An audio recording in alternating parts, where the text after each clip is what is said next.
millions of vehicles every day. Multiple lanes, high speed. There are thousands of accidents on Britain's motorways every year. Very high speed impact. Many are injured, some seriously, and for a tragic few, it can be fatal. Vehicles gone wrong way with it, wrong way down the M1. In West Yorkshire, the motorway cops deal with the aftermath of all of these. A terrible scene. There's a young child involved. This is the ultimate sacrifice. To get to the root cause of every incident. I can smell drink. It's absolute carnage. It's like a jigsaw puzzle that you haven't actually found the pieces for yet.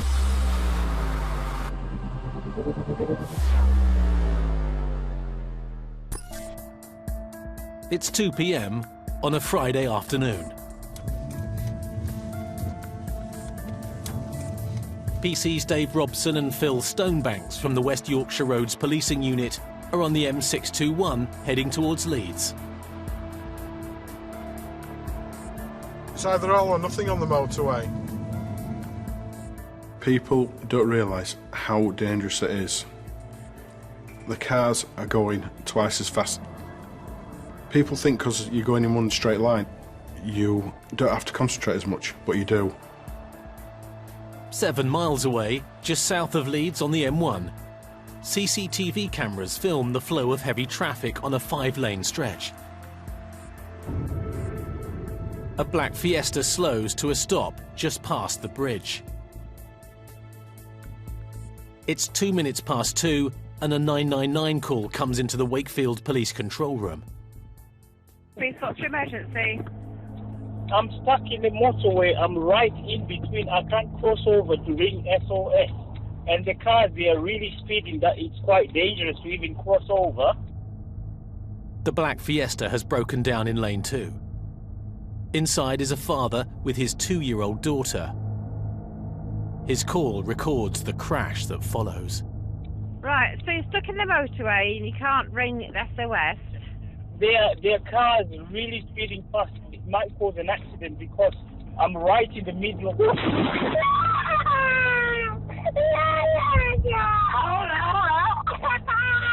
What's gone on? Cola! Cola! Cola! Speak to me! Cola! The call and the traffic building up indicate a major problem. Almost certainly a high-speed crash. Cola, speak to me! What's going on? A passing motorist has stopped at the scene and finds the caller's mobile phone. Whereabouts are you? Just north of the M62 junction. The fire brigade arrive in just 5 minutes. The CCTV camera turns to observe the scene. So okay. Injured? Yes, I'm trapped in the car. The fire brigade are here. Right, fire brigade are there yet? The police there yet? No police, no. Right, they're on the way to you, all right? Dave and Phil are among those on their way to help. This is a major bottleneck where the M1 meets the M62. It couldn't have happened in a worse spot. It's so busy. So many fast-moving vehicles. It was the worst luck that anyone could ever think of. Further north on the M621, PC Matthew Hemingway is the first officer at the scene. As we approach, we can see a couple of cars. There's a lorry parked up on the hard shoulder. As we get closer to this scene, you can just see it's complete devastation, really. And then somebody walks over and tells us that there's a little girl who's been taken out of the car, and your heart just sinks. To avoid any further collisions, Phil and Dave divert the traffic off a slip road. Come on, keep going. We've just had an update from the scene. The injuries are a bit worse than we first thought now, so they're treating it as a potential fatal road traffic accident, which means that they'll be shutting the motorway, and it's going to be shut for some considerable time now. It does appear to be quite a serious one. Main concern is that one of the drivers who's seriously injured. I personally have a 4-year-old daughter and an 18-month-old son. When you see something like that, your heart and stomach just sink. You never want to be on the end of that phone call or been involved with your kids in something like that. New information from the scene is that everyone involved in the crash has survived. The father and daughter have been rushed to A&E. I know it's hard to tell, but it's a Ford Fiesta that we've got there. A lot of debris and engine spillage on the road. It turns out there has been 3 vehicles involved. We've got the HGV, the Fiesta and the Seat. The black Fiesta carrying the father and his daughter is a total write-off. The car's roof has been cut away to remove the trapped and injured driver. I believe the silver Seat is cut across 2 lanes of traffic. It's not seen the Fiesta that possibly has been stationary in one of the lanes. Whether it had broken down or whether it's due to amount of traffic, I don't know at this point. The rear end of the black Fiesta has been crushed beyond recognition. Luckily, the 2-year-old girl was travelling in the front passenger seat. Like sounds things, if she's in a baby seat, she can only be 2 or 3 years old. Being fastened correctly in a baby seat undoubtedly saved her life. While Dave begins to investigate the scene, 20 miles away, eastbound on the M62, are PC's Lindsay Pickles and Martin Willis. Somebody told me this afternoon it wasn't going to rain. Martin is our motorway guru. Sat the weather forecaster. Yeah. Sat John Catley. Definitely. When I was a child, I wanted to be a motorway cop. I don't know why I have a fascination with the motorway, but maybe it's the fast speeds. It's a place where I do enjoy working on it and do get a buzz from it. They spot a red Audi and run a routine check on it. It's shown up that there's no insurance link held on the database.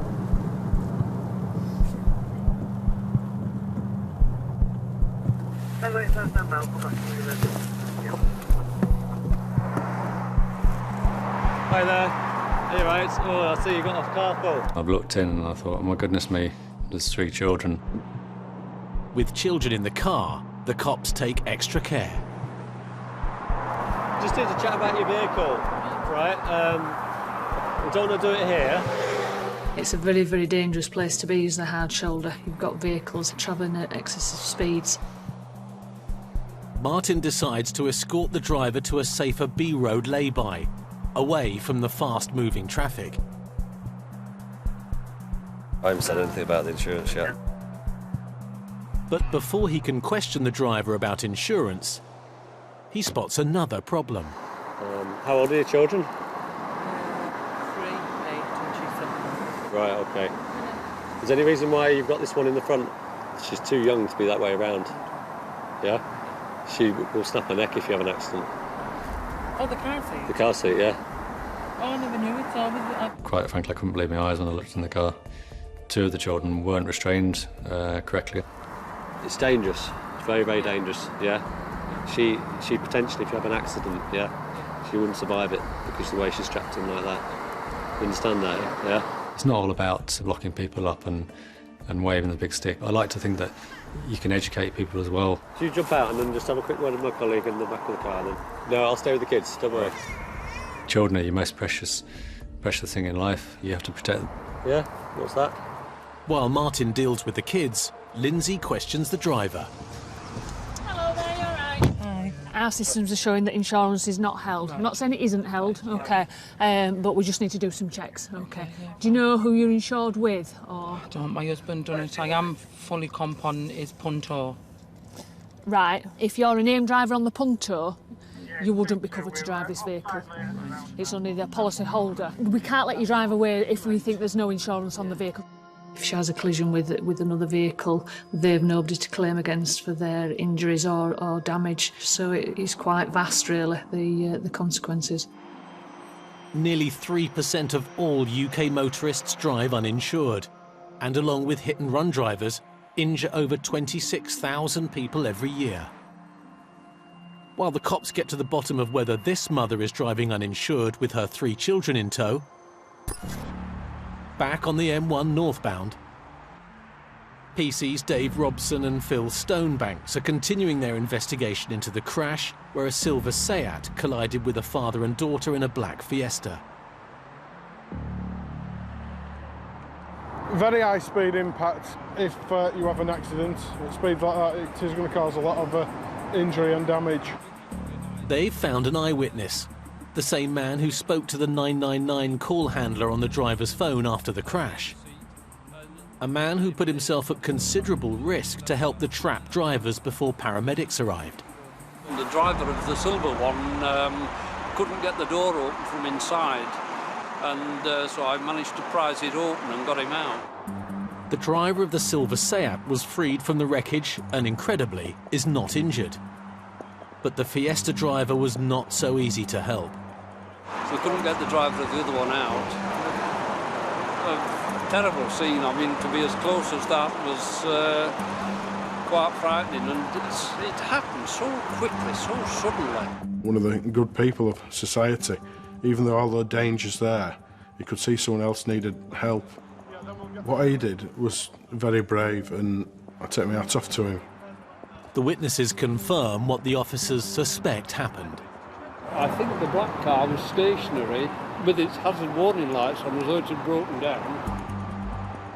In 2013, there were 270 live lane breakdowns on this part of the M1, some resulting in fatalities. But because the 2-year-old girl was strapped into a baby seat correctly, she's not become another statistic. She's escaped without a scratch.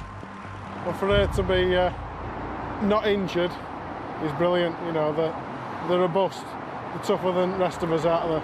She's been very lucky, hasn't she? In that, if a little girl's been in that Fiesta. Unbelievable. It was a twist of fate that saved the young girl's life. They put their child in the back of the vehicle, but today they had some stuff filling up the back seats, so they had to move the child and the child car seat into the front passenger seat. That decision saved her life because there was no back seats left, no boat, nothing. Breaking down in the middle lane is a motorway driver's worst nightmare. Police advice is clear. If your vehicle is still drivable, get it away from the danger zone of the live lanes. But in this case, moving the broken down Fiesta was not an option. If they break down on the motorway, get out of the cars. Get out as quickly as you can and move over to the hard shoulder. Your piece of metal can be replaced. It's you and your family that can't. It's now 10 to 5 on a Friday afternoon, just outside Leeds city centre. It's one of the busiest times of the day on one of the busiest parts of the entire motorway network, and the road's been closed for nearly 3 hours. Traffic is manic everywhere. Tailbacks, busy, rush hour traffic. Finally, recovery vehicles arrive and the road begins to be cleared. We can start and get things opened up and get the traffic moving again. 3 months later, the driver of the Fiesta remembers his daughter's very lucky escape. She just came out with a bump on her head. That was a miracle. I look at life differently now because with this accident, it's changed my perception of everything, really. Caston suffered some broken bones from the impact of the crash, but was released from hospital just 1 week later. Nevertheless, what started as a normal Friday for him and his little girl ended unimaginably. We were actually going to Leeds when we were towards M621. The car just started showing a warning sign, so I put hazards on. I could see from behind that there were cars speeding. We were stuck and we couldn't get out, you know, to go to the hard shoulder. I just sensed that this is danger and I started panicking. So I rang the police. As the Seat hit his Fiesta from behind, Caston was knocked unconscious. That's as far as I remember. He didn't know what happened to his daughter. I don't know whatever she experienced or what she actually saw.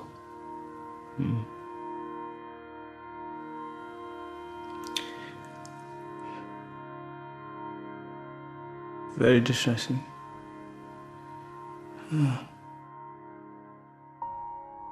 Months after the crash, and Caston and his daughter are driving again. I believe I did escape death, both of us. Fate. I do believe in it, and I hope this man has gone and started buying some lottery tickets. Very lucky they were, very lucky.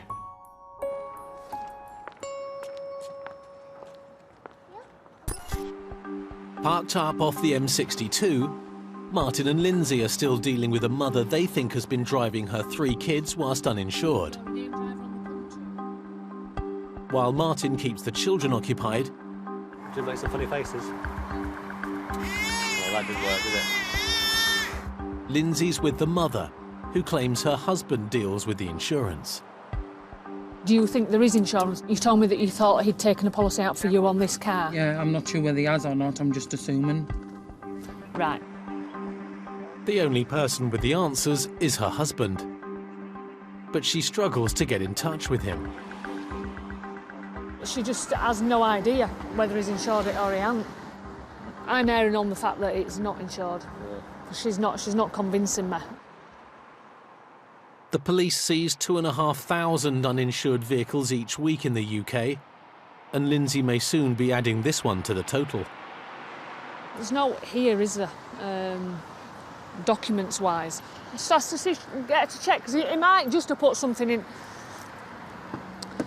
Do you want to just check in your glove compartment, just in case he's put any sort of documents in the glove compartment or anything like that? You think it's empty? It's worth a look, because I don't want to be taking a car off you that is genuinely insured.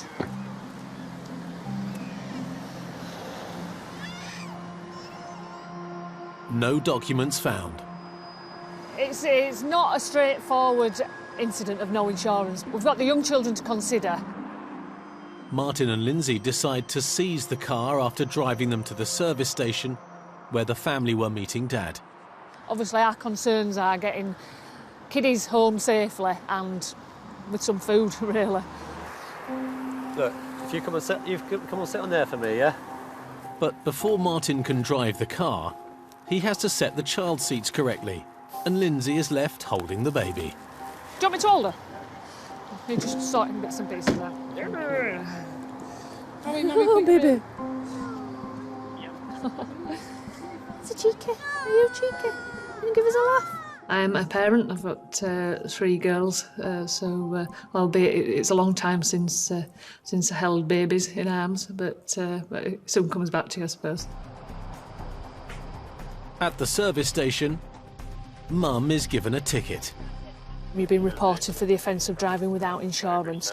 Obviously, when you speak to your husband, if he has taken some insurance out for it, then... No, he hasn't. He hasn't. No, he hasn't. Right, OK then. But it seems Dad is the one at fault. She didn't see any point in carrying on. She was happy to tell us that it's not insured. And he'll face the music when he arrives to pick them up. Thank you. Thank you. All right, take care. Thankfully, today, Martin and Lindsay haven't had to deal with an accident.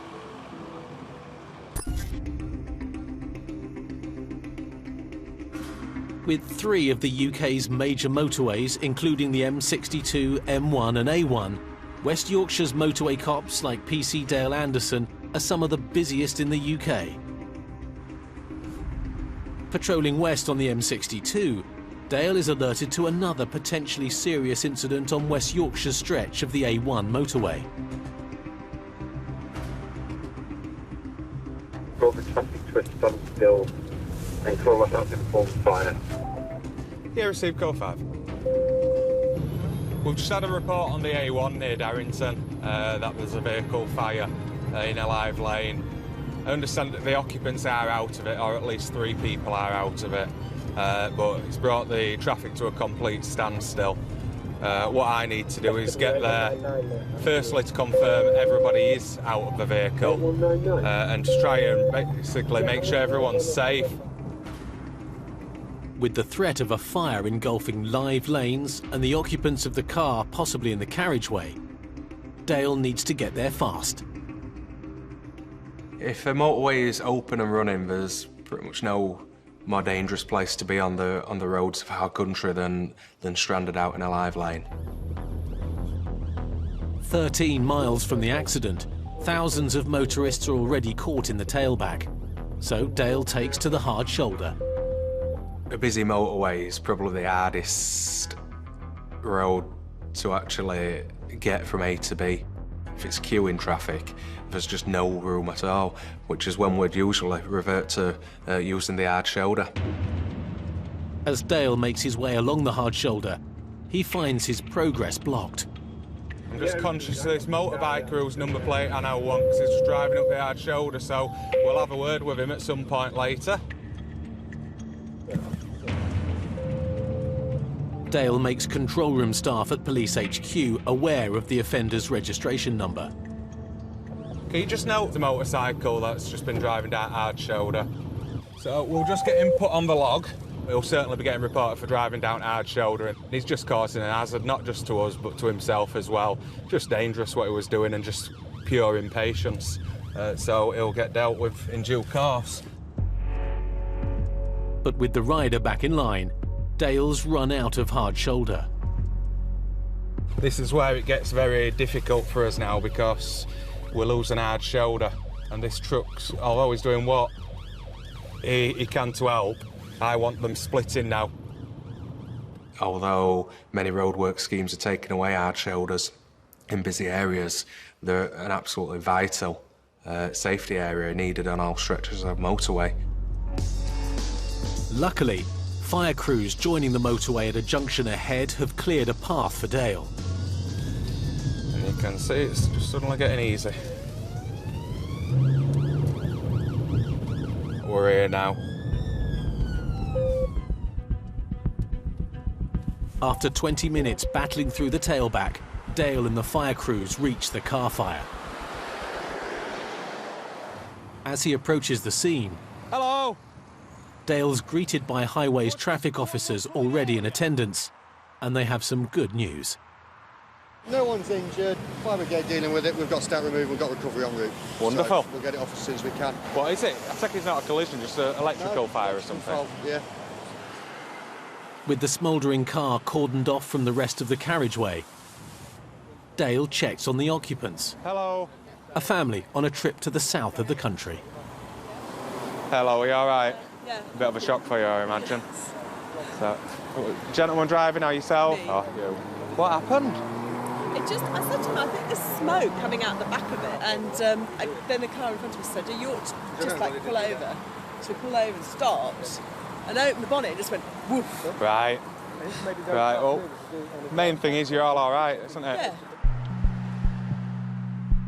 Although Dale has years of experience policing the motorways, he still knows whatever happens on them can have a profound effect on those involved, regardless of the severity of the incident.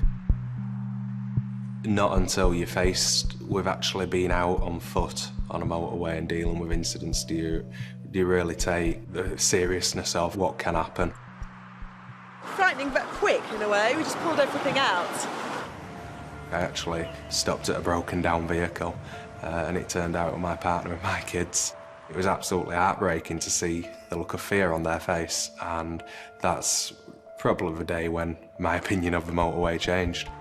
It certainly really hammered home the personal element at that point, and from my opinion it made me better because it made me realise we look at things very matter-of-factly. We deal with it all the time, but it makes you really open your eyes to the fear an individual may be facing at that moment in time.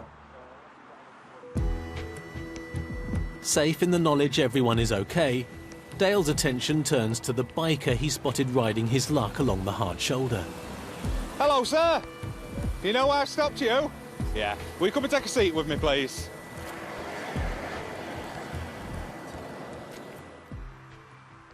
The reason why I've caused you to stop is because when I was responding to this incident, you were taking option of driving all the way down hard shoulder, which is an offence. Could I ask why you were doing it? Well, I've got a deadline to meet. That's the only reason. It is an offence in itself, OK, and I do propose to report you for that offence. OK. The options for you would either be, they may offer you some kind of driver improvement option. As far as the extra training is concerned, I'm actually doing this week the IAM training. I bet you didn't do that on your training, though, did you? No, I didn't. Despite the man's rider safety training, Dale isn't letting him off. I don't live in this country. All right. You don't live in this country? No. Where do you live? Singapore. Well, that does change how I have to deal with you. As the rider lives abroad, he can't be reported and given the usual notification period to contest the offence. What I'm going to have to do is deal with you with what we call a graduated deposit scheme. The graduated deposit scheme gives Dale the power to take direct action at the roadside, including taking a payment or even prohibiting motorists from continuing their journey. Right, we'll just go because we're going to start dealing with money and things.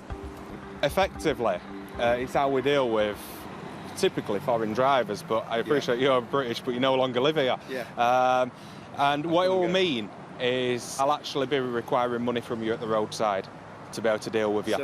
All right, and it's only in these unique circumstances we would. So effectively, you prepaid your fine. I'm not going to lecture you. You know what I mean? You know what score is. As Dale deals with the rider, a recovery truck arrives to clear away the burnt-out car. But for its occupants, it's an experience they're still coming to terms with. I've just seen too much TV. I thought it was going to explode and we were all going to die. Scary. I didn't have my shoes on. Ran out as far as I could onto the grass and got mud all over my feet. And so Dad had to run back in and grab my shoes, but it's a bit late. Muddy feet now. Panicking a bit.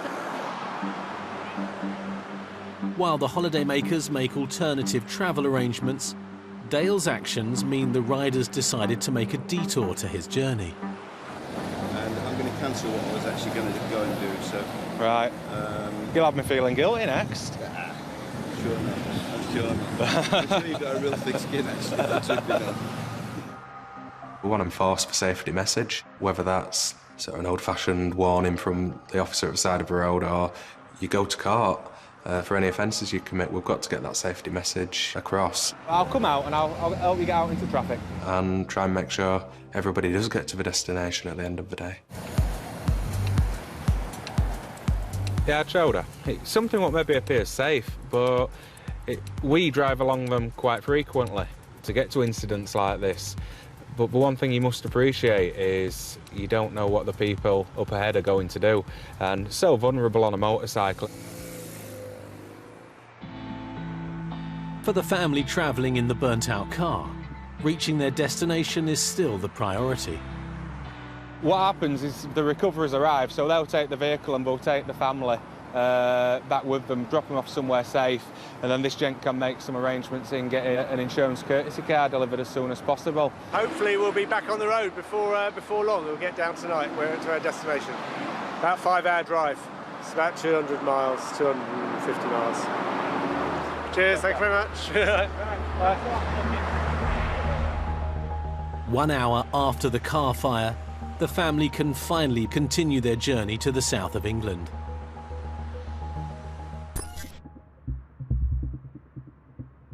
West Yorkshire's motorway cops police one of the busiest motorway intersections in the country, where the M62 and M1 merge to form the M621. In terms of volume of traffic, it's probably about as busy a stretch of motorway as we deal with. Just approaching this busy intersection at junction 29 of the M62, motorway cop Matthew Hemingway spots a car parked at the side of the carriageway with hazard warning lights flashing. You automatically think it's a breakdown. There's no hard shoulder at that area, so I went up to have a chat, see if everything were okay. What's happened? I was trying to get on this lane here. Yeah. And a man snuck in at the last minute behind me, and then he put his he just went fast and he went straight into the back of me. All right. And then he drove off. Did he? Yeah. By driving away, the other driver involved has committed an offence. One of over 7,000 hit-and-run accidents each year in Britain. She's obviously very upset about it. Motorway is a scary place. There's cars and trucks are flying past you at 60, 70 miles an hour. But she got out of the car, she'd hopped over the barrier, and she was well out of harm's way. Did you know what type of vehicle it were or anything? I think it was an estate car. Right. It was a dark blue one, I think. She's in shock. You wouldn't expect her to come out with registration numbers, make, model, driver's age, things like that. We deal with a lot of these, but if that's never happened to you before, it's quite a harrowing experience. Oh, what an idiot! That stupid man is. Are you all right? Yeah, no. Give us your keys. I'll go and have a look at your car for you and we'll see what we can do. He wouldn't drive anywhere. She's quite panicky. She says she can't get a vehicle started. We'll see if we can get it back going for her. Jack of all trades, I think, police. You've got to be able to try and solve any problem that you come across, really, whether you know what you're doing or not. It seems the woman has suffered more from the bump than her car has.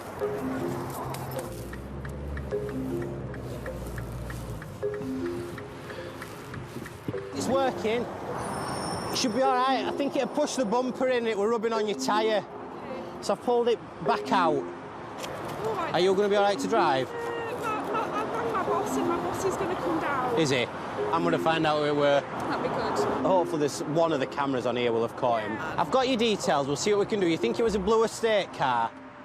It's not the most information we could get. Ideally, a registration number would take us straight to somebody's door. Eventually, two of her friends arrive. I'll give you a buzz later on. Yeah, thank you then. OK. Thank you. All right, guys. Be careful when you're setting off, all right? Now the pressure's on for Matthew to track down the hit-and-run driver. We are searching for the proverbial needle in a haystack, but that's what we're there for. And, you know, I'll try my damnedest to try and track this guy down. 5 miles away, Dale Anderson and colleague PC Doug Lofthouse receive word of another accident on the M621 on the outskirts of Leeds city centre. M621. This'll be us. Colin reporting that it was approximately 20 miles before junction 42 of the M1. It's on the M621. Should we shut off for it? It describes it as a flight by RTC. The officers are minutes away from the collision, but travelling in the opposite direction. What's this? Ah, that's where it'll be. That's it. The traffic has slowed to a crawl, but there are people in the live carriageway and the potential for a further accident. There's a couple of vehicles that are in lane 3. The paramedics are already at the scene. There are people walking about, so it doesn't look as serious as we first thought. But we won't know until we get there. All 3 lanes are queuing at the moment. If you just want to hold at junction 5. These people, see if there's any injuries. If there's no injuries, then we really should think about getting the carriageway up and running as quick as we can. As you can see, traffic's backing up, but we don't want a further collision to happen further behind, where that could be a little bit more serious. Has he got a kid in his hand? Looks coming. It's not looking like we may not be required, but I haven't been able to assess. Obviously, yeah, all right. Got one ambulance coming. So possibly non-injury. Dale's making sure all 3 lanes are blocked off and the carriageways are safe for the people involved in the crash. Hello. We just need to get these cars over what have been in an accident. So if you could just wait and then nobody can get by and it makes it safe for us. Thank you.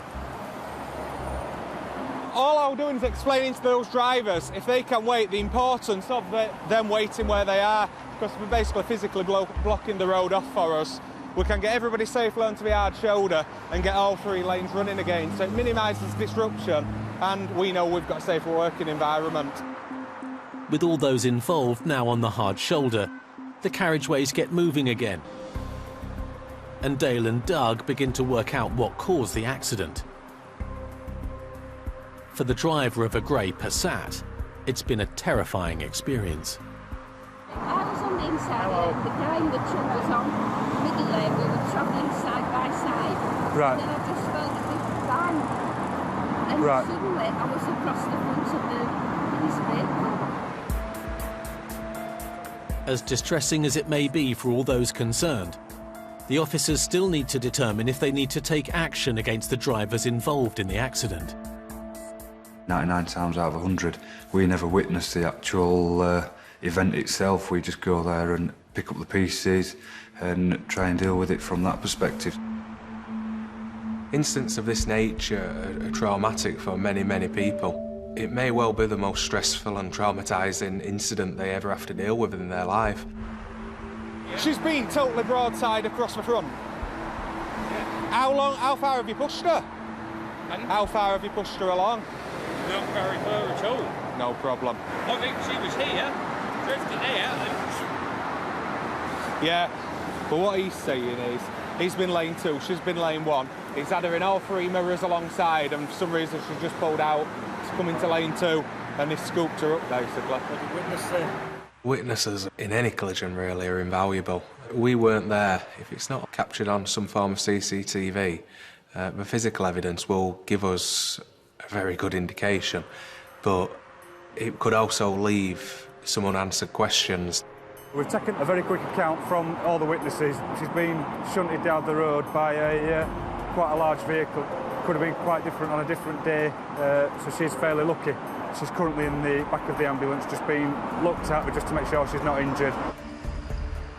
As the paramedics assess the lady's condition, and Dale and Doug continue to investigate the cause of the crash. Back on the M62, Matthew Hemingway is dealing with the hit-and-run accident. He's going to the Highways Agency CCTV control room, hoping that the motorway cameras may have picked up the car that drove off. It's a big job. All we've got is a colour and an estate car, really. But we know what time it happened, and we know her car, so we should be able to pick her car out on the video. So anything near her around about the time, we should be onto a winner. There, right, okay. It'll be worth the effort. 180 CCTV cameras cover Yorkshire and the North East's motorway network, with 56 on the M62 alone. Around 5% of motorway accidents are detected in this way. But only 3 cameras cover the stretch of motorway where the accident happened. Oh, so that's about the right time-ish then? Yeah, so it was actually not pointing at its home position at the time of the incident for some reason. Unfortunately, the camera's facing the wrong way, so we've drawn a blank on that one. Majorly disappointing. It's not looking good at this point. Matthew and the control room team manager's next port of call is footage from before the accident. If we could see her going past. She's in a black Mini. Right. You're just looking at hundreds and hundreds of vehicles going past and trying to pick out first her car and then secondly the car that might have hit her. I'm the eternal optimist with things like this. I always expect to catch people. People call it luck. You make your own luck. It's just a minor accident, but I'm always looking at it from the police side of things as well. There's always a reason that somebody's failed to stop, and that's why it would be great to try and track them down. We've just seen a black Mini, but I don't think that's the one we're after. God, I can't take the suspense.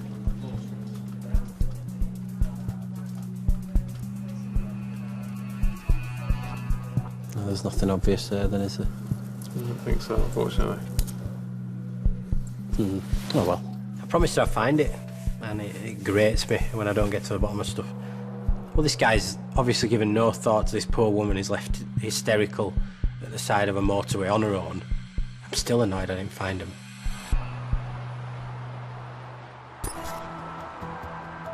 Back at the scene of the accident involving the driver of the damaged car on the M621, while paramedics continue to run some checks on her, Dale Anderson thinks he may have found a clue to who or what may have caused the accident.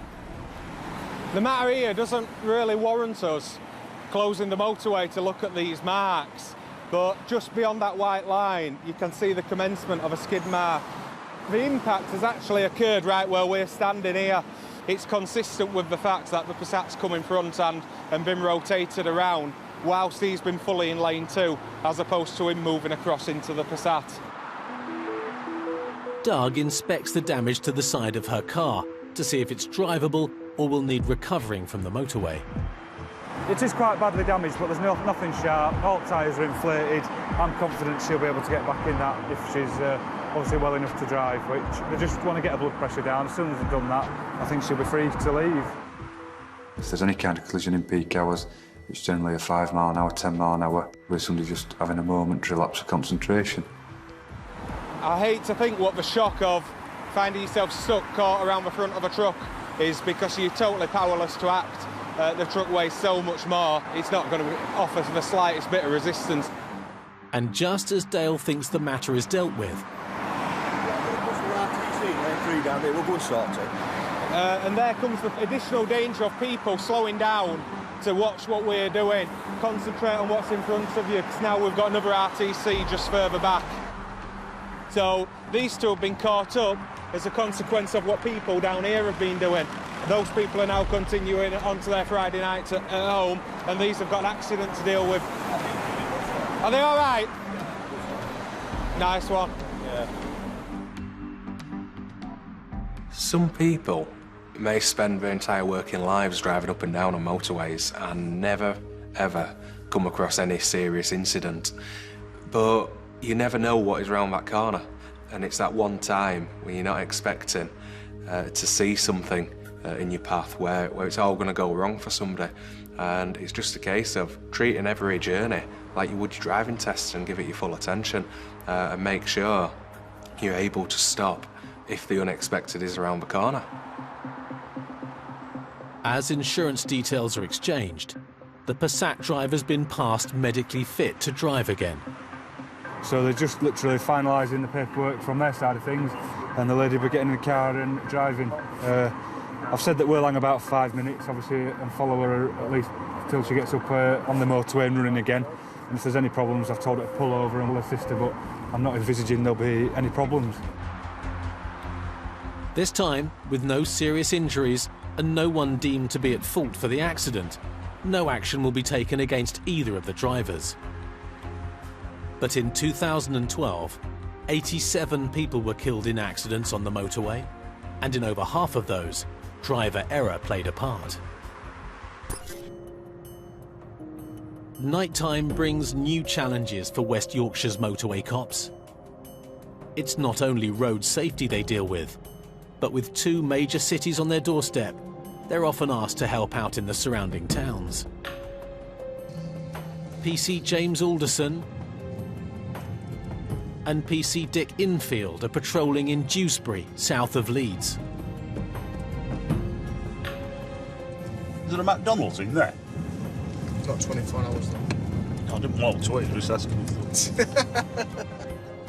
At 4:30 AM, they receive a call from a Leeds unit.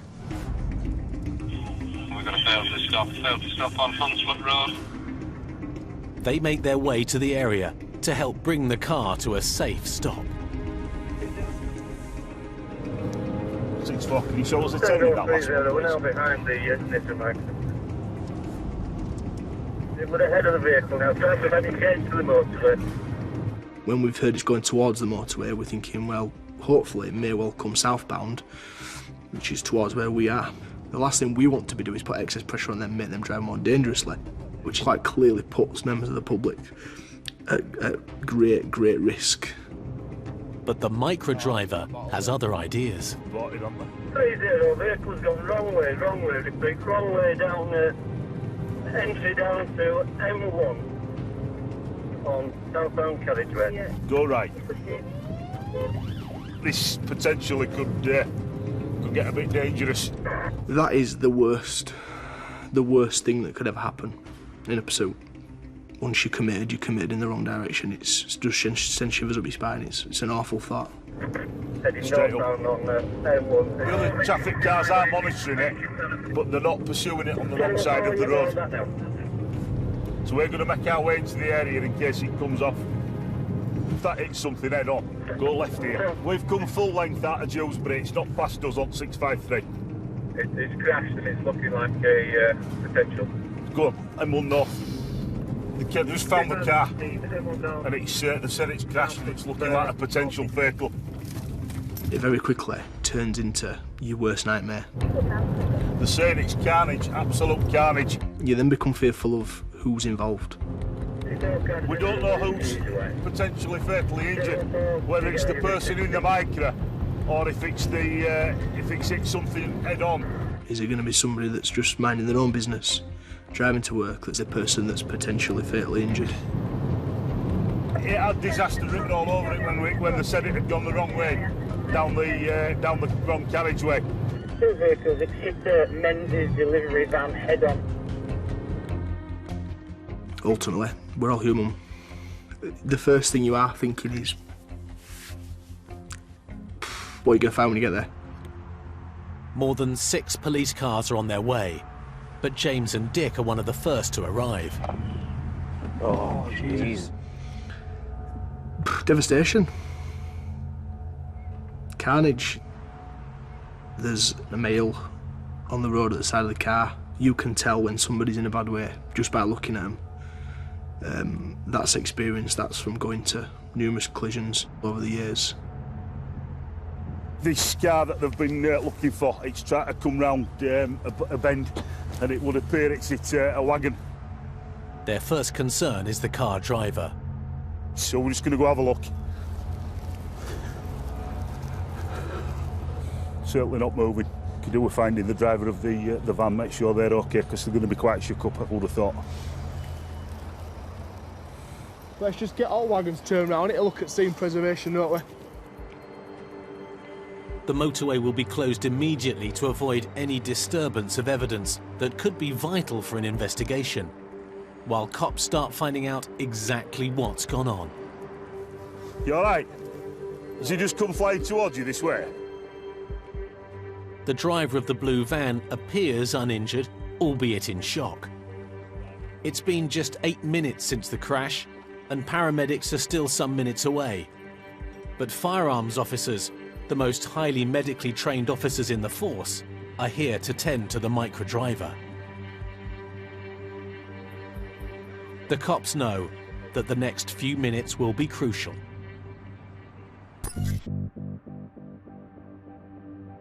"17 miles west in Bradford, PC's Martin Willis and Lindsay Pickles are approaching the end of their 9-hour night shift. You're starting to relax, you're thinking the night shift's over. But then a red car catches their attention. Very slow. When you see a vehicle driving round that slowly at that time in the morning, you're thinking, have they been out drinking? Is it their vehicle? No idea. Certainly worth a check. Lindsay runs the details through the police system. I think it's all in order. Well, it appears to be on here, but... It doesn't appear to be in front of us, does it? It seems to be going around in circles as well, all of you. Martin decides to pull him over. Oh, he's off. He's off. In this case, he wasn't for stopping. Number Tango 61 urgent. And all of a sudden, bang, got a pursuit situation on, and then suddenly you've then got to bring yourself, think, right now, concentrate, time, is game on. 61, we've got a vehicle failing to stop, Morley Street, out of city, Vauxhall, Astra. Yes, we're now Canterbury Avenue. Speed is now 50 miles an hour. Road surfaces are wet. No other traffic on the road, safe to continue. Do you have any other units in the area?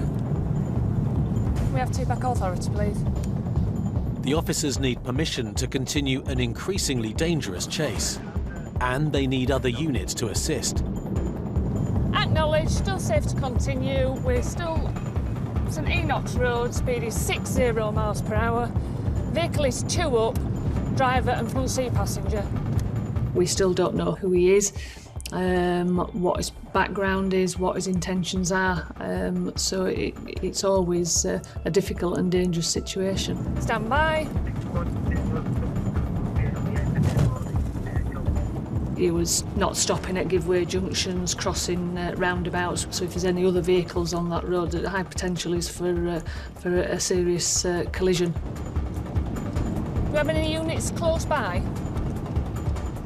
Driving over a ton of metal in the manner of his driving, you know, it's just a menace. We have got a vehicle behind us. The runaway driver's hitting 80 miles per hour. Yeah, we've got another vehicle ahead. On quiet roads, and with at least 2 other units now in place, it's safe for the officers to use their tactical pursuit and containment training. In a strange sort of way, it's quite an exciting thing to do when you're following a vehicle that's failing to stop, but you've got to rein that feeling back in. They need to act fast to box the driver in before he heads into town and puts other drivers at risk.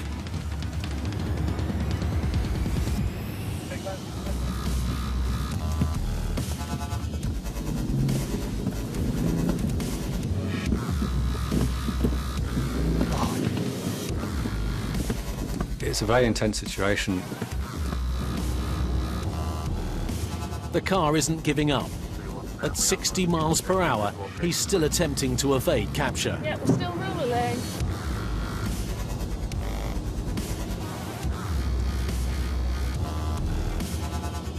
Finally, he makes a mistake. But it's not over. The driver's out. Martin has the passenger, You're right, Martin. while the other officers catch the driver. Got it.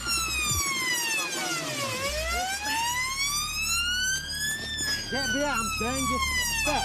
Behind your back! Now! He was just ready to fight. No. And did, so he had to be brought to the ground.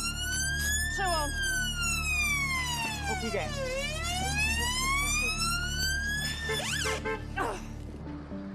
The car's not stolen, but Lindsay thinks she knows why he ran. I can smell drink, as I've been trying to get the handcuffs on him. But luckily with no damage, no other members of the public involved. Right, I'm going to ask you for what I call a roadside breath test. Have you ever done this before? Yeah. Last night. Last night? What was the result? I'm drunk, yeah, but I can't drive yesterday. You couldn't drive? The reason why he ran away is more complex than Lindsay first thought. He'd only been released in the early hours of that morning for a similar sort of thing. Just beggars belief, really. He obviously realised what was going to happen should he have stopped. Right, you failed the roadside breath test, OK, so on top of dangerous driving, failing to stop, you're also under arrest on suspicion of driving whilst over the prescribed limit, OK? To continue to do it within 24 hours is just it's unbelievable, really. Each year, there are more than 250 deaths from drink-drive accidents on Britain's roads. My family could have been on that road. I've just utter contempt for people like that. Absolutely utter contempt. And his passenger doesn't seem best pleased either. I'm hungry.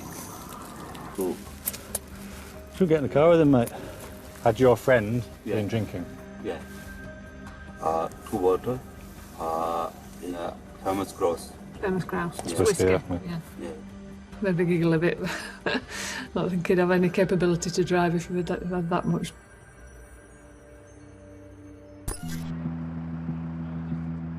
Back on the M1, it's a much more difficult end to the night shift for James and Dick. A Micra has collided head-on with a van, leaving the driver with life-threatening injuries. The cops are trying to establish what happened from the only witness. He's actually driven through it, stopped, and then rung it in. You got all his details? I've got all of his details. A bit shaken. As I came round the corner, it's just that there was a mangled wreck in the road. I'm just relieved that I wasn't maybe 5 minutes ahead this morning, and it could have been me. You know, I feel for the van driver. This is a journey on the M1 he won't forget. I live round the corner, so I use it every day virtually. But I'll always remember coming round this morning. The van driver has escaped with bruises, But the young car driver is still fighting for his life. This is the worst it gets. The worst it gets. It makes you shiver. God knows how fast he will going coming the other way. It's just no one expects anybody to be travelling the wrong way down a motorway. Nobody. It's not what happens. Paramedics join the firearms officers to try to save the driver. To touch the patient. Start CPR. Give 30 compressions. They tried for quite some time to revive him. Analysing rhythm. It is now safe to touch the patient. Start CPR. It's not looking good. 30 compressions. We had confirmation from the paramedics that the driver of the Nissan Micra has been pronounced dead. This is the ultimate sacrifice for his actions, the ultimate sacrifice. You have to separate yourself. You have to separate your home life from your working life. Ask me if I've ever thought about him since. Yeah, I have, because I've driven on that road. But I don't take it home because if not, I'd have no family life. Had the accident happened on this stretch of the motorway just 2 hours later, in the middle of rush hour, there could have been multiple fatalities. I'll never forget this incident. I know the van driver will never forget it, and I know the family of this lad will never forget it. Collision investigator Martin Ward has only a few hours to build a picture of what may have happened. Although you've got all this disruption to the frame of the Micra, the collision's probably occurred about 5 to 10 metres further back. The early indication from our collision investigation unit is that, and from speaking to the witness in the van, who's obviously gone off to hospital, the van driver's been coming this way and has seen this, the Micra being driven by the deceased. He's attempted to swerve over towards the hard shoulder. However, on doing that, this vehicle, the Micra, has also moved onto the hard shoulder. There's obviously a lot of investigation still to be done. That's the early indications. As daylight breaks, the on-scene investigations come to a close. Rush hour is fast approaching, and at last, one of the busiest intersections of the M1 can reopen. With so few witnesses, CCTV camera evidence is crucial. It captures the moments the van drives down the slip road and comes face to face with the car, heading in the wrong direction of the motorway. It must have been absolute desperation to do that. Why he did it will be forever a mystery.